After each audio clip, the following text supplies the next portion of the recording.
I'm exhausted. I just met the estate agent to get information about how you can buy a new property here in Kuala Lumpur. And it was very exhausting, lots and lots of information, and he could have really just told us the bare facts that we wanted, which are really vital for, I think, people watching this YouTube. So this building here is a finished project already. It's an amazing building, amazing architecture. As you can see, look at that glorious, almost like Michelangelo type of ceiling, the sort of thing you see in the Vatican or in Italy.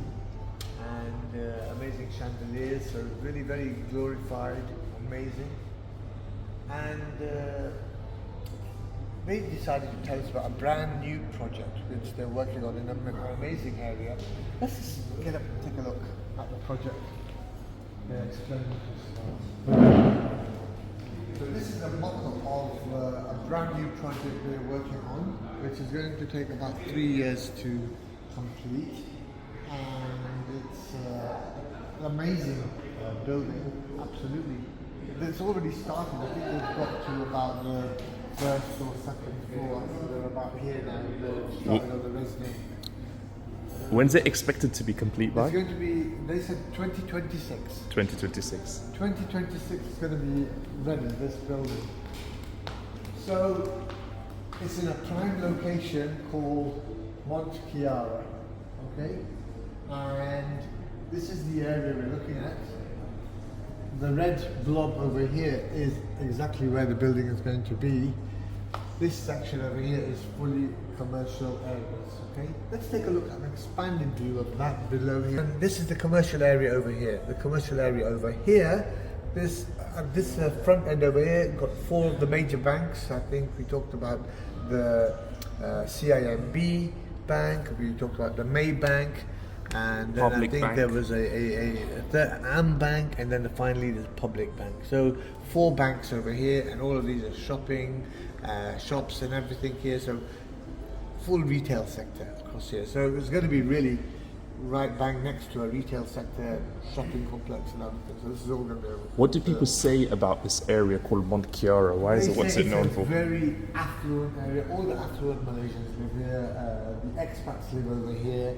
Okay. So it's really it's the place to live. Okay. In terms of accessibility to Kuala Lumpur downtown, Well, has we it got have, that? we have a major road system across over here on the right, okay, which leads on to another major road which goes on to Kuala Lumpur. Downtown. Downtown Kuala Lumpur. Yeah. Takes about 30 minutes, okay. And they're also developing, as part of expanding the public transport network, MRT Circle Line, okay, which is going to be operational by 2030. And they've already added the station here, Mont Kiara, which is this amazing area here, Mont Kiara. 3 stations will okay? be complete by what date? Okay, and again, this was going to be operational by 2030. Okay, which is great.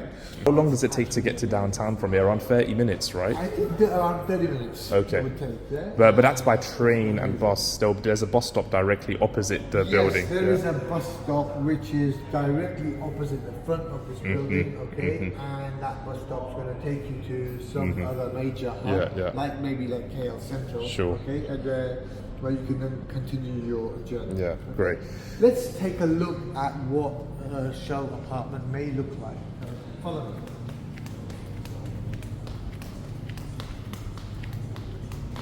me. Yeah, let's take a look at this. For example, it's got a winged sky deck, right? With beautiful view of the KL skyline. You can see that. It's amazing, yeah? Okay, amazing. This you can see over here is the Masjid al-Waliha. Beautiful view of Masjid al-Waliha there. It's a really nice right? masjid. Which is, looks like the Blue Mosque in Istanbul. Turkish one. And that's just another view of The sky deck that you have deck, access yeah? to if you stay there. Let's look at another aspect of the Sorry, Baha, yeah, carry on. No, absolutely. So this is another. This is where they've got the pool, indoor pool. Okay, and fountains. Again, a view of the skyline from there. It looks something like I say, it's something like out of Venice. Something Really? very Italian, architecture. Yeah. Very from the Venetian period. Amazing gardens, amazing flowers, and absolutely beautiful. This is, can you believe That's this? a gym. This is a gym, God. right? This is a deluxe gym, okay? Luxurious gym. You know I've what? never seen a gym like that. Yeah, even in Dubai. But all credit We have for not the seen that. actual, so, okay, follow me. Let's go and have a look at what the showroom apartment looks like. Ta-da! Okay, so this is the entrance to the showroom apartment. I'll let the pictures do the talking, yeah? Nice dining table, living area. This two-bedroom apartment is in total 1,105 square feet. So you've got like 552 square feet downstairs, occupying the ground floor. And you've got 552 square feet upstairs. And we'll take a look at the first floor. So, as you can see, nice living area. Very spacious, really spacious. You'll have a balcony outside as well, but Yeah, because it's a really show spacious. place, you I'm can't gonna see. sit down. I just want to sit down. Amazing, yeah. Lovely. I feel at home already. Really amazing. It's got a very fanciful ceiling and design. That's just, I think, for, because it's a showroom, and in reality, when you actually move into your apartment, it's just going to be a plasterboard ceiling, yeah? Plasterboard walls. You're not going to have all this wonderful artexing and all of that. It's just going to be plain, yeah? You can do what you like with it. So it's just for the showroom purposes of the show villa. They've decided to do all of this, but of course you'll get the base unit, you get the skeleton of it, and this is just for inspiration for what to do for your actual, once you actually get it. Definitely inspiration. This is a duplex, right? This one. This is a duplex, and this is a 2-bedroom, 2-bathroom, and half a bathroom if you like downstairs. Yeah. This is the guest bathroom, nice and spacious. Great. Okay. And one other thing I need to add, there are 2 other options you can have. You can go for the semi-furnished package or the furnished package. The semi-furnished package means it comes in with the cupboards, the kitchen units, it comes in with all your white goods, the sink, the fridge, all of that's there in the semi-furnished package, okay? What about a furnished A package? furnished package, they will even bring in your furniture for you. Yeah? They will put in nice furniture, tables, chairs, Bed frames, basically ready to move in. ready to move in. You've just got it. They give you the key and you move in, and voila, you have your furnished apartment, right? I'm sure they give you choice on the types of furnishings you would want. That's something you discuss with the developer. Okay, but lovely, very spacious. I like the use of the mirrors. It makes it really large. The mirrors are very good in giving you this illusion of a very large space. Let's go upstairs. Take a look. So yeah, so this is the type of furnishing you're going to have, obviously, plain, if you just move in. Not the fancy, I'm not expecting the fancy, finishing here. But I like the width between the staircase, lots of space, there's a small landing. And then you move up down the corner. Again, there we go. Let's take a look at one of the rooms. Okay. This reminds me of my trip when I went to Venice many years ago. I think they had hotels that looked like this, like little palaces. But here you go. Very spacious room. Really spacious. And like I said, you won't get the artex, you won't get this, okay? It's on your showroom. But you'll get the space, obviously. You got a wood floor. Nice wooden floor. Same colour as what I have in my home. The lovely thing about Malaysia, European sockets. 3-pin plugs. I love it. When I see 3-pin plugs, I'm so happy. I throw away my adapter, I don't need it. But I love this walk-in wardrobe. This is amazing. Walk-in wardrobe. It's going to keep every woman happy, for sure. She's going to have her own space. I'm sure there's a window here and everything. Yep, you go to see out. Nice. Amazing. And then you have your lovely bathroom. The tiling is the same, whether it's the tiling, nice blue, black marble tiling, and that comes in the finished product. With irrespective semi-furnished or furnished, you're going to get the black tiling. Okay. In the semi-furnished package, you're going to get all the fixtures and fittings in there. You're going to have the shower, you're going to have your bath and everything. Let's take a look here. Oh, nice. I like this. It's quite spacious.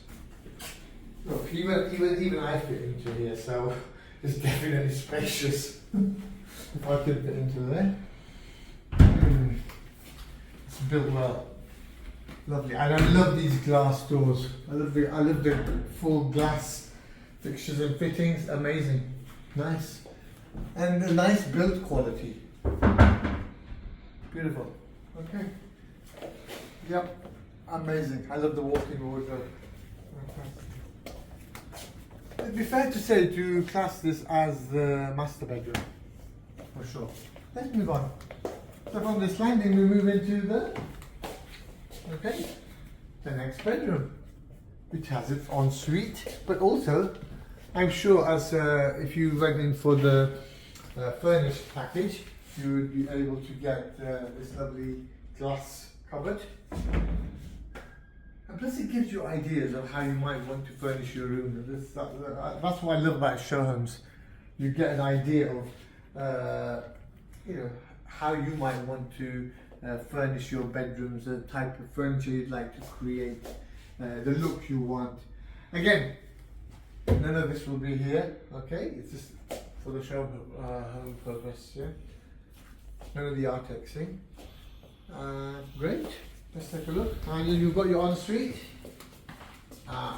Ensuite. This ensuite is slightly different. It's more like a wet room, okay? Yep, more like a wet room, this one. Lovely mirror on the side. One thing about this room is that this particular room, one thing about this room is that in the actual building, these rooms this particular room won't have a window, okay? This room doesn't have a window because it's inside, facing inside the building. Whereas the master bedroom we looked at does have windows. Do they have different options? So say for example I want a 2-bedroom but I don't want this specific layout. Yes, this particular layout is what we call the G1A option. Okay. The so G1A option is 2 bedrooms and 2 ensuite bathrooms and half a bathroom downstairs with the guest toilet downstairs. And you're looking at around how much square footage for the smallest 2-bedroom that they have? I think it was 7. The small. I think that might have been a studio actually. This. No. It was around 700. 790. Yeah, 790 square 790 square foot 2-bedroom. We thought that was way too small. And I think that one actually they said, I remember now, was it had one sharing. That's it. It had 2 bedrooms with a sharing bathroom. Yeah. 2 bedrooms with 1 sharing bathroom upstairs, and then downstairs there was just a guest toilet. Yeah. And so that was 790 square foot. Yeah, and we'll talk about the prices afterwards. Absolutely. So, yep, I think that gives you an idea of what the G1A layout looks like. And the other thing I can tell you about the G1A layout is that on every floor there's only one G1A layout. So you'll only see one of this particular type on each floor. Right now they have some available, okay? But obviously these are quite popular and they go quite quickly. Yeah? So, yes, I think that takes us back into... I need a rest now. Okay, so I think what the viewers do want to know about her is, which is what we wanted to know, is the prices. what we're looking at in terms of getting a unit like this? What kind of Okay, price? so the pricing here is based on 1,000 ringgits per square foot.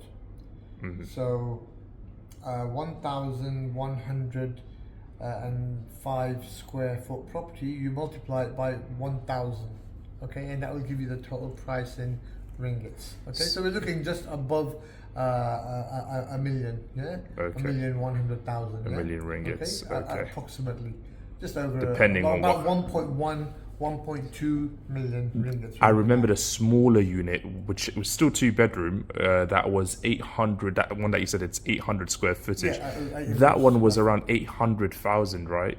That's correct. That was. But I think the issue we have here is this: that right now, currently as it stands, for getting the Malaysian visa for a second home, so the MM2H visa, you need to spend at least purchase the property, which is about 1 million ringgits. The thing is that this property actually isn't really worth 1 million ringgits, because you could buy the same property with the same makeup in maybe another area of Kuala Lumpur, another location, and you could most probably get it for about 550,000 ringgits for almost like half the price. So what's the selling point of this then? Why have they created this then? Well, this is in particular for those people for foreign investors. Okay, for people who want to get a visa, want to move to Malaysia, and they literally want to buy the visa to live in Malaysia. So they made these properties, priced these properties at the high end. So, which explains why you have all of these furnishings and why it feels so over the top, almost to justify the extra amount that they're paying. I totally agree, because in reality you don't really want all of this. You know, you just want a 2-bedroom apartment with 2 ensuite bathrooms and a half a bathroom downstairs, and you can actually purchase that in some areas of Kuala Lumpur for, like I said, about 550,000 ringgits, about half the price. But the only issue then is that as an expat or as a foreign investor, you wouldn't meet the visa requirements. Okay, and then that's the catch-all. You wouldn't meet the visa requirements. However, if you're a local Malaysian resident, you can buy a property of this similar makeup in another area of Kuala Lumpur for half the price, and it's great. So the downside is you come in, and this is what the conclusion that I've come to, that let's say you come to Malaysia and you purchase a property for 1 million plus like this, which the resale value actually, when it comes to selling the property at a later date, is actually really only 550,000 or half the price.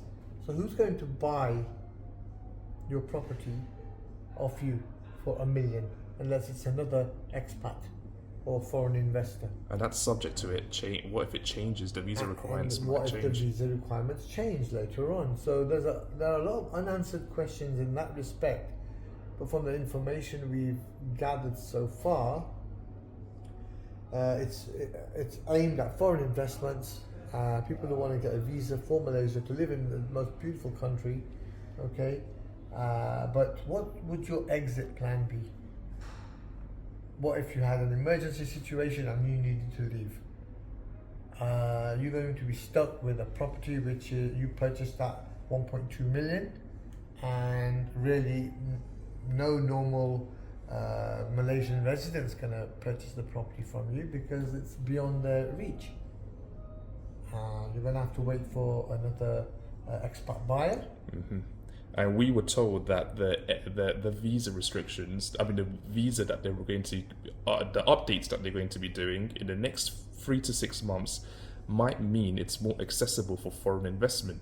So if they put it down to, let's say, you no longer need 1 million, you probably just need around 600,000 or 500,000, then that means this loses that incentive, because it's almost like a dangling carrot that you get an extra touch, but you also get a visa. But that will put you to pickle as Absolutely. well. From what we're hearing from our research so far currently, we're hearing, but don't quote me on this. Yeah. But we are hearing that when they look at the tiered structure of the visa, with the amendments they're going to make, they maybe are going to have some threshold of maybe some 800,000 ringgits. But like I say, don't quote me on that. This is what we're hearing. This is just what thoughts are and what we've many people been told. we've spoken to, and so 800,000 may be a threshold, one of the threshold, because they're looking at repackaging the visa structure, making it more purchasing certain types of benefits within the visa structure. Yeah. I think if they reduce the threshold to 800,000, then the question you have to ask yourself is, well, if all of these units are priced based upon foreign investments of people who want to get a visa based on a $1 million plus price tag, are they going to have to reduce the price of these units down the road? Would depreciate that, And so where they realize, well, actually we don't need to price this now at 1.2 million because we may need to reduce it to 800,000 or 850,000, for example. I don't know. These are questions that need answering, and we'll know more within the next, I would say, 3 months, hopefully, where things will become a little more clear about the MM2H visa.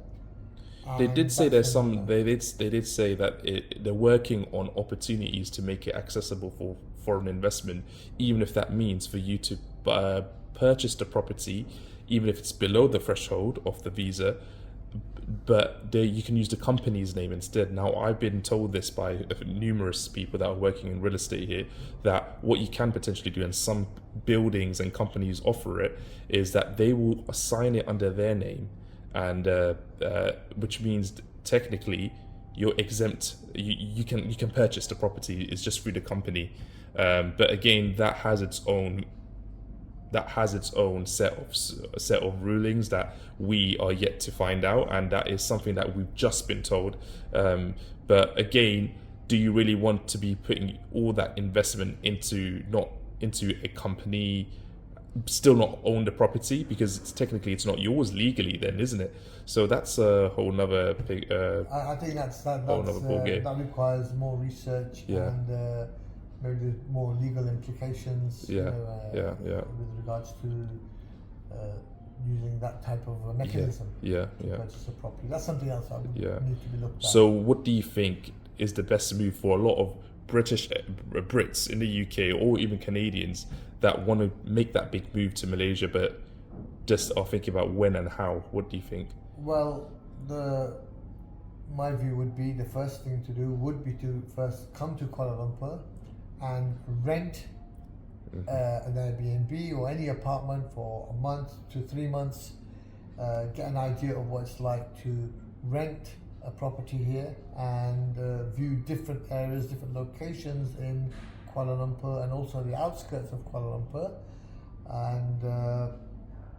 and then you'll be able to come to an informed decision yourself.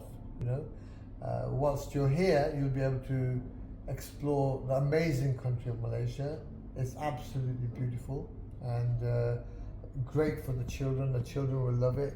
It's great from a cultural perspective, an Islamic perspective. It's so cosmopolitan. It's great on the halal food side. It's really amazing. Should this put people off? No, I wouldn't want our experience or having a look at this particular show apartment to put people off, because I think when we get more information about the MM2H visa, we'd need to explore and look at what avenues are available to us, and even right now we're not put off. Okay, this is just a journey. We've fallen in love with this country. It's absolutely beautiful. We're on a journey of exploration. We're trying to share the information that we found with other people who may be interested. And you know what, Bahad, when they do decide to make that move for the first 3-4 months, their schooling, if they have children, isn't a problem, isn't it? That's the other amazing thing. When you do decide to move, wherever you decide to move, whichever country you decide to move, one of the most major concerns parents will have will be about, I'm concerned that my child's schooling will be disrupted. Well, here's the thing. There's no need for that disruption, because there is something available to all parents out there who are on the move, who are nomads, and they can opt for homeschooling.